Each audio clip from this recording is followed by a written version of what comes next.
আমাদের কেন ডেকে পাঠিয়েছেন মন্ত্রী মশাই? কোনো কাজ আছে কি? কাজ তো আছেই, তবে খুবই সামান্য। বলুন কি করতে হবে বলুন। সেটা সময় মতো জানিয়ে দেবো। হ্যাঁ, এখন তো রায়।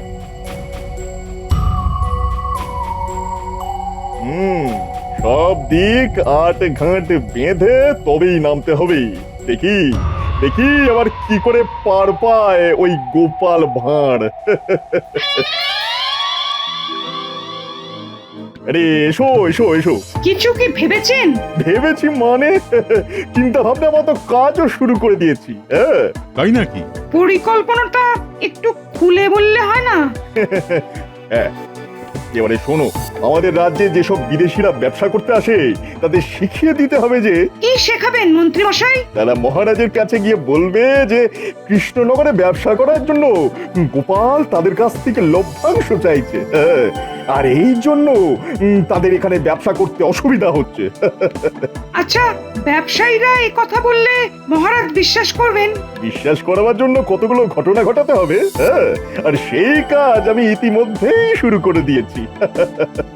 তোমরা শুধু দেখে যাও আর সময় এলে আমার কথায় সায় দিয়ে যাও, ব্যাস এতেই হবে। শুধু সয় কেন, আপনি যা বলবেন আমরা তাই করব। কেননা গোপালের এই মাতব্বরি আর সহ্য হচ্ছে না। বুঝলে পুটির বাবা, ভালো দেখে একটা ধান জমি কেনার স্বাদ আমার বহুদিনের। শুধু অর্থের অভাবে সেই স্বাদ এতদিন পূর্ণ হচ্ছিল না। সে তো আমি জানি কত কষ্ট করে টাকা কটা জমিয়েছো, আর আমারও সন্ধানে এই জমিটা ছিল। এখন ভগবানের দয়া সবকিছু পাকা হলেই মঙ্গল। আচ্ছা, জমিটার কত দূরে?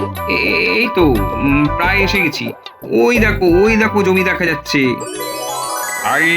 আসুন আসুন গোপাল বাবু। আপনি আমাকে চেনেন? শুধু আমি কেন, আপনার মতন মানুষকে সারা কৃষ্ণনগর চেনে। আসুন জমিটা দেখে নিন। দেখুন, আমি শুধু পাত পেড়ে ভাত খেতে পারি, কিন্তু ভাতের নেপথ্যে ধান বা ধানের জমির ব্যাপারে আমার কিন্তু বিন্দু বিসর্গ জ্ঞান নেই। পুটির বাবা বলেছে ভালো, তাই দেখতে চলে এলাম। তাহলে আমার জমির ব্যাপারে আমি বলি। জমি আমার খুবই উর্বর, একেবারে দু ফসলা, আর বিঘা প্রতি ধানের ফলন এই অঞ্চলে সব জমির থেকে ভালো। তাহলে বেচছেন কেন? আসলে একটু টাকার দরকার পড়েছে, তাই পুঁটির বাবা বলেছিল আপনি নাকি 2 বিঘা নেবেন। হ্যাঁ, দুটি মাত্র প্রাণী আমরা, তাই 2 বিঘাই যথেষ্ট। এই নিন অগ্রিম বাবদ কিছু টাকা। এরপর সময় মতো একদিন এসে বাকি টাকা দিয়ে কাগজপত্র তৈরি করে নিয়ে যাব। ঠিক আছে ঠিক আছে, ওসব নিয়ে আপনাকে ভাবতে হবে না। আচ্ছা মহারাজ, গোপালকে আজ রাজসভায় দেখছি না কেন? গোপাল আর ছুটি নিয়ে একটা বিশেষ কাজে অন্য গ্রামে গেছে। কি কাজ কিছু বলে গেছে কি? না, কি কাজ সেটা কিছু বলে যায়নি, তবে এটুকু বলে গেছে যে ফিরতে সন্ধে হয়ে যাবে, তাই আজ আর রাজসভায় আসবে না। গোপাল বাড়ি নেই, এই সুযোগটাকেই কাজে লাগাতে হবে। কিন্তু মহারাজ, রাজকার্যের কিছু ব্যাপারে কথা বলার জন্য গোপালকে যে আমার খুবই দরকার ছিল। দরকার ছিল তা সে কথা আগে বললেই পারতে, তাহলে গোপালকে আজ আর ছুটি দিতাম না। খুবই মুশকিল হয়ে গেল মহারাজ, মানে গোপাল ছাড়া আজকের সভা তো তাহলে অসম্পূর্ণ থেকে যাবে। তাহলে আর কি করা যাবে, আজকের মতো রাজসভা ছুটি দিয়ে দিচ্ছি। আমার শরীরটাও আজ তেমন ভালো নেই। তোমরা তোমরা সকলে এসো। এক্ষুনি এই সুযোগটাকে কাজে লাগাতে হবে। ঠিক আছে, আজকের মুলতুবি সভা না হয় কালকেই হবে।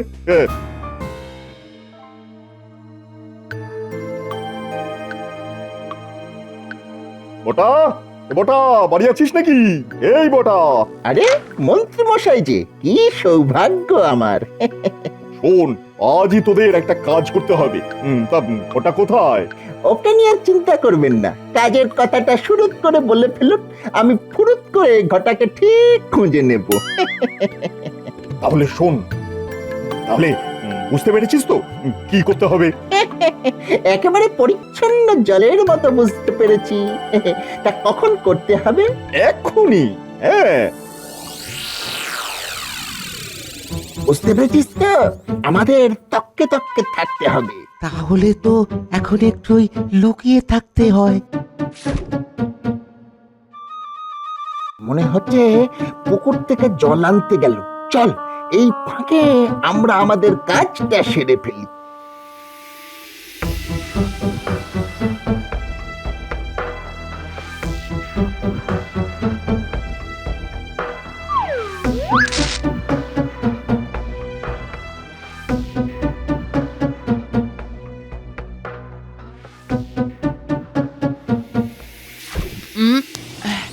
আরে আরে আরে পায়ে একটা কি ঠেকলো না? এটা তো কাপড়ের একটা ছোট পুটলি। ভেতরে কিছু আছে মনে হচ্ছে।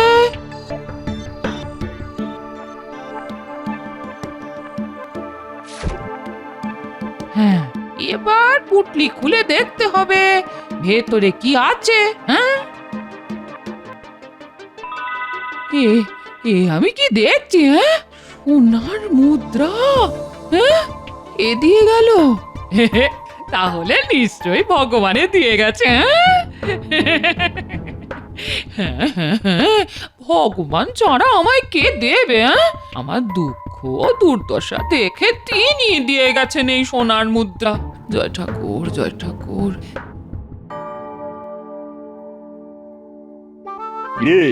ঠিক জায়গা মতো রেখে এসেছিস তো? একেবারে। গোপালের বউ ওই স্বর্ণমুদ্রা থলিটা দেখতে পেয়েছো তো? দেখতে পেয়েছে মানে? দেখতে পেয়ে ঘরের ভিতরে নিয়ে চলে গেছে। তারপর ওই পুটুলির ভেতর স্বর্ণমুদ্রা দেখে যাকে বলে ওই চোখ একেবারে ছানা বড়া। খুব ভালো, খুব ভালো। এই নে তোদের পারিশ্রমিক।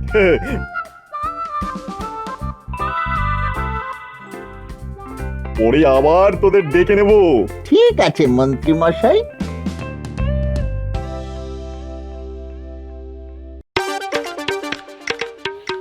আরে ব্যাপার কি গোপাল, একেবারে মিষ্টির হাঁড়ি নিয়ে সোজা রাজসভায়। আগে মহারাজ, আমার অনেক দিনের ইচ্ছে পূর্ণ হতে চলেছে, তাই সবাইকে একটু মিষ্টি মুখ করাতে ইচ্ছে হলো। তাই ইচ্ছের কারণটা জানতে পাই কি? কেন জানতে পারেন না মহারাজ? আসলে অনেক দিন থেকেই একটা ভালো ধান জমি কেনার ইচ্ছে ছিল মনের মধ্যে। পুটির বাবা একটা ভালো ধান জমির সন্ধান দেওয়াতে কাল পুটির বাবাকে সঙ্গে নিয়ে পাকা কথা বলে জমির বায়না দিয়ে এলাম। বাহ বাহ বাহ, এ তো খুব ভালো খবর। তা কি এনেছো, রসগোল্লা না সরপুরিয়া?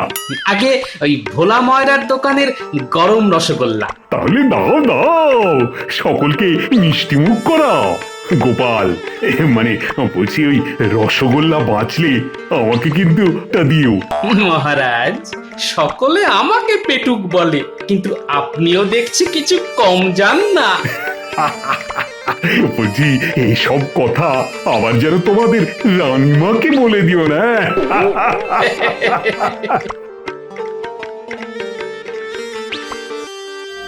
তাহলে বুঝতে পারলেন তো আমাদের কি করতে হবে? হ্যাঁ, সে তো বুঝতেই পারলাম, কিন্তু গোপাল তো আমাদের এসব কিছু বলেনি। গোপালের নামে এত বড় একটা মিথ্যে বলবো? বলতে পারবে না, তাই তো? তাহলে তোমরা তোমাদের সত্য আঁকড়েই পড়ে থাকো। তবে মনে রেখো, আমাকে খুশি করতে না পারলে তোমরা কিন্তু এই কৃষ্ণনগরে ব্যবসা করতে পারবে না। হ্যাঁ, কারণ এই রাজ্যে আমি এখন শেষ কথা। হ্যাঁ, আহা, রেগে যাচ্ছেন কেন মন্ত্রী মশাই? আমরা কি করব না বলেছি? এই তো বুদ্ধিমানের মতো কথা। তাহলে যত তাড়াতাড়ি পারো মহারাজের কাছে যাও। কি মাথায় ঢুকেছে তো? হ্যাঁ, ঢুকেছে মন্ত্রী মশাই, ঢুকেছে। বলো কি ব্যাপার? জানতে এলাম যে গোপালের ব্যাপারে আপনি কতটা এগোতে পারলেন। বলতে পারো অনেকটাই এগোতে পেরেছি। যে বিদেশি বণিকেরা এসেছিল ওদের সঙ্গে কথা বলে নিলাম। ওদিকে পটা ঘটাকে দিয়ে গোপালের বাড়িতে স্বর্ণমুদ্রার পুটুলি ফেলে রেখে এসেছি। তাহলে তো কাজ অনেকটাই হয়ে গেছে। এখন আমার কথা মতো বণিকেরা মহারাজের কাছে গিয়ে শুধু নালিশটা করলেই হলো, ব্যাস। আচ্ছা, ধরলাম বণিকরা মহারাজের কাছে গিয়ে নালিশ করলো, কিন্তু গোপাল যে ঘুষ খেয়েছে সেটা আপনি প্রমাণ করবেন কি করে? আরে না জেনে গোপালই তো আমার হাতে অস্ত্র তুলে দিয়েছে। হ্যাঁ, কিরকম? এতদিন জমি না কিনে গোপাল এখনই বা জমি কিনলো কেন? হ্যাঁ, জমি কেনার অর্থ পেল কোথায়? হ্যাঁ, ব্যাপারটা কেমন দুইয়ে দুইয়ে চার হয়ে যাচ্ছে না? হ্যাঁ, ঠিক ঠিক, একেবারে ঠিক। সত্যি মন্ত্রী মশাই, আপনার কূটবুদ্ধির কোনো তুলনা হয় না। এখন তোমরা শুধু দেখে যাও ওই কুটবুদ্ধি দিয়ে আমি কি কি করি। 1 মাসের মধ্যে গোপালকে যদি ঘুষখোর অপরাধ দিয়ে এই কৃষ্ণনগর থেকে তাড়াতে না পারি, তাহলে নিজের নাম আমি নিজেই পাল্টে দেবো, এই বলে দিলাম। হ্যাঁ, এই শোনো না, কাল থেকে একটা কথা তোমায় বলি বলি করেও বলতে পারছি না গো। হ্যাঁ, বাবা, কি এমন কথা যে বলি বলি করে বলা যাচ্ছে না? আসলে হয়েছে কি, আমাদের বাড়িতে ভগবানের দান পড়েছে গো। তা ভগবান কি দান করে গেলেন আমাদের বাড়ি? টাকা পয়সা না সোনা গয়না? সেটাই তো বলছি গো, কাল তো তুমি বাড়ি ছিলে না, আমি পুকুর ঘাটে জল আনতে গিয়েছিলাম। তা বলবো কি তোমায়, তা জল এনে দেখি আমাদের ঘরের দরজার সামনে একটা পুঁটলি পড়ে আছে গো। হ্যাঁ, তা পুটলির ভেতর কিছু ছিল কি? সেটাই তো বলছি। ঘরে এসে পুঁটলি খুলে দেখি তার মধ্যে বেশ কিছু স্বর্ণ মুদ্রা গো। হলো কি, স্বর্ণ মুদ্রা? হ্যাঁ হ্যাঁ গো, স্বর্ণ মুদ্রা। এতগুলো স্বর্ণ মুদ্রা দয়াময় ভগবান ছাড়া কে আর দিয়ে যাবে বলো? হ্যাঁ, ভগবানই তো দিয়ে গেছে গিন্নি, তবে এ মনে হয় দয়াময় ভগবান নয়, এ হচ্ছে শয়তান ভগবান। কি গো, স্বর্ণ মুদ্রা দেখে এমন থম মেরে গেলে কেন? না না, কেন মারবো থম? আমি শুধু ভাবছি ভগবানের দম। ভগবানের দম মানে? দেখো, পৃথিবীতে এত লোক থাকতে ভগবান কিনা বেছে বেছে আমাদেরই স্বর্ণ মুদ্রা দিলেন। সত্যি দম আছে বটে ভদ্রলোকে। ছি, এমন করে দয়াময়কে ভদ্রলোক বলে খাটো করো না গো। না না না, খাটো আবার কে করছে গিন্নি? তাই এই স্বর্ণ মুদ্রা দিয়ে কি করতে চাও তুমি? ওই তো এই বাড়িটা একটু মেরামত করব, আর বাকিটা দিয়ে আমার মনের মতো গয়না করাবো। ঠিক আছে, তাই বানিও।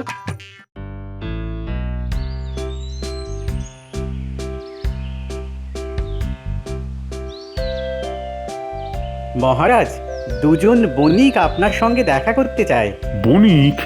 ঠিক আছে, নিয়ে এসো।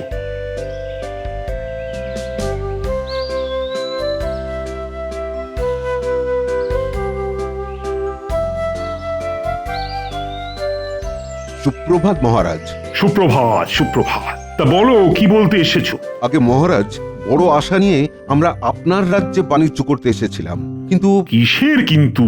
মনে হচ্ছে এ রাজ্যে বাণিজ্য করা আর আমাদের সম্ভব হবে না। কেন কেন কেন? আসলে ওই উঠতে বসতে উৎকোচ, মানে ওই ঘুষ দিতে হচ্ছে তো। হ্যাঁ, ঘুষ দিতে হচ্ছে? তা কে চাইছে সব? আসলে সে আপনার বড় কাছের লোক। কাছের লোক হোক আর যাই হোক, তার নামটা আমায় বলো। আঙ্কে গোপাল, মানে ওই গোপাল ভাঁড়। গোপাল? আগে হ্যাঁ, ওই গোপাল ভাঁড় প্রতিবার কাজ শুরু করার আগে তাকে উৎকোচ দিতে হয়। না দিলে এ রাজ্যে বাণিজ্য করতে দেবে না বলে আমাদের ভয় দেখায়। তোমরা সত্যি বলছো তো? আমাদের কথা বিশ্বাস না হলে আপনি অনুসন্ধান করে দেখতে পারেন। আচ্ছা, গোপাল কি হাতে করে ঘুষ নেয়? না মহারাজ, ওর বাড়ির দরজায় পুটুলি করে স্বর্ণ মুদ্রা রেখে আসতে বলে। ঠিক আছে, তোমরা এখন আসতে পারো। গোপাল ঘুষ খাচ্ছে, আর মনে হচ্ছে সেই ঘুষের টাকা দিয়ে ধান জমি কিনছে। ছি ছি ছি ছি, এত বড় অধঃপতন ওর! না না না, ব্যাপারটার আগে অনুসন্ধান করতে হবে।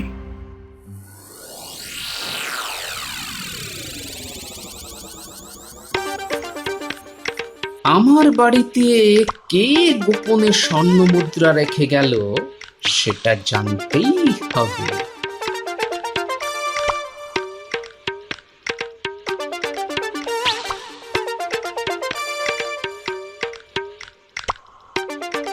পুটি আছিস নাকি? পুটি, বলো দাদু। শোন, তোদের একটা কাজ করতে হবে। কি কাজ গো দাদু? শোন, আমি বাড়ি থেকে বেরিয়ে গেলে তোরা গোপনে আমার বাড়িটার উপর একটু নজর রাখ। মানে কে আসছে, কে যাচ্ছে, কে আবার আমার বাড়ির দরজায় কিছু রেখে যাচ্ছে কিনা, এইসব আর কি। ও তুমি কিচ্ছু চিন্তা করো না দাদু, যেমন যেমন বললে তেমন তেমনই কাজ হয়ে যাবে। তাহলে আমি আসি।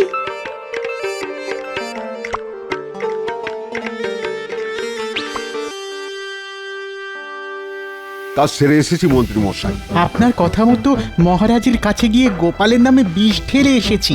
বাহ বাবা, খুব ভালো কাজ করেছো। বাহ বাহ। আমরা তো আপনার কথা মতো কাজ করে এলাম, এবার আমাদের দিকটা আপনি দেখবেন তো মন্ত্রী মশাই। যাতে করে কর ফাঁকি দিয়ে এখানে ব্যবসা করা যায়। হবে হবে, সব হবে। আগে তো উৎকোচের দায় গোপালকে উৎখাত করি, তারপর একে একে শুরু হবে আমার খেলা।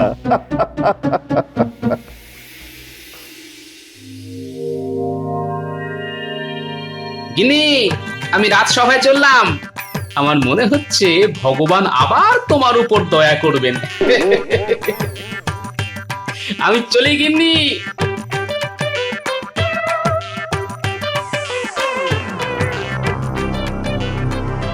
উফ, কি মশারে বাবা, এই কামড়ের কি জ্বালা। তার উপরে এই হইতে এক নতুন জ্বালা। মাঝে মধ্যে এই গোপালের বাড়ির সামনে ঘাপটি মেরে বসে থাকতে হবে, এবং গোপাল আর গোপালের বউ বাড়ি থেকে বেরিয়ে গেলে পুঁটলি ফেলে রেখে যেতে হবে ওর ঘরের দরজায়।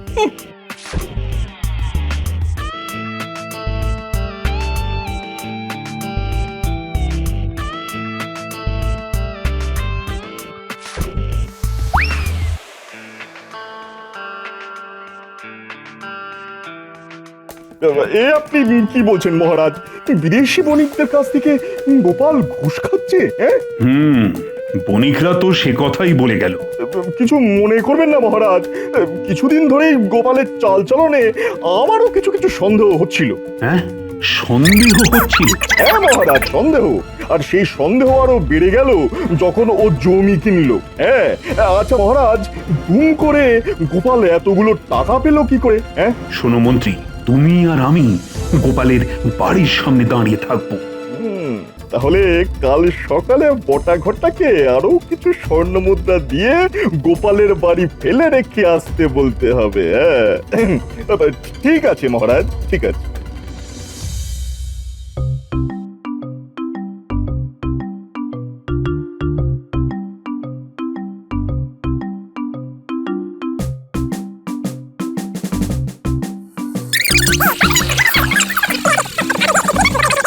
তাহলে বুঝলে তো দাদু আসল কাণ্ড?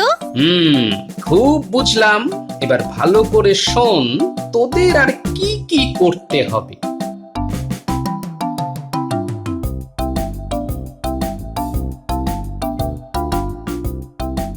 এই তো দুইজনেই আছিস। শোন, খুব তাড়াতাড়ি গিয়ে এই পুটলিটা গোপালের বাড়ির সামনে ফেলে রেখে আসতে হবে, বুঝলি? ঠিক আছে, আপনি চলে যান, আমরা ফেলে দিয়ে আসছি।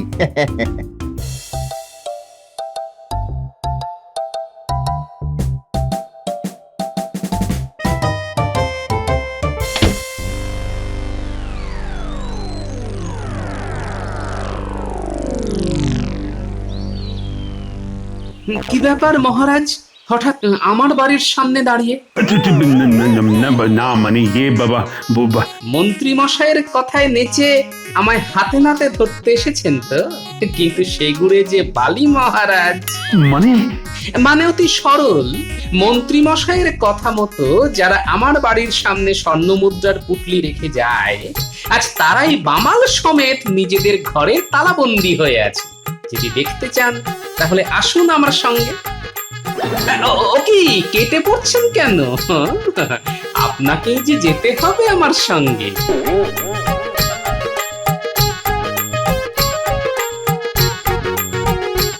ওরে, কে দরজা বন্ধ করে দিলি রে? ওরে খোল খোল, দরজাটা খোল।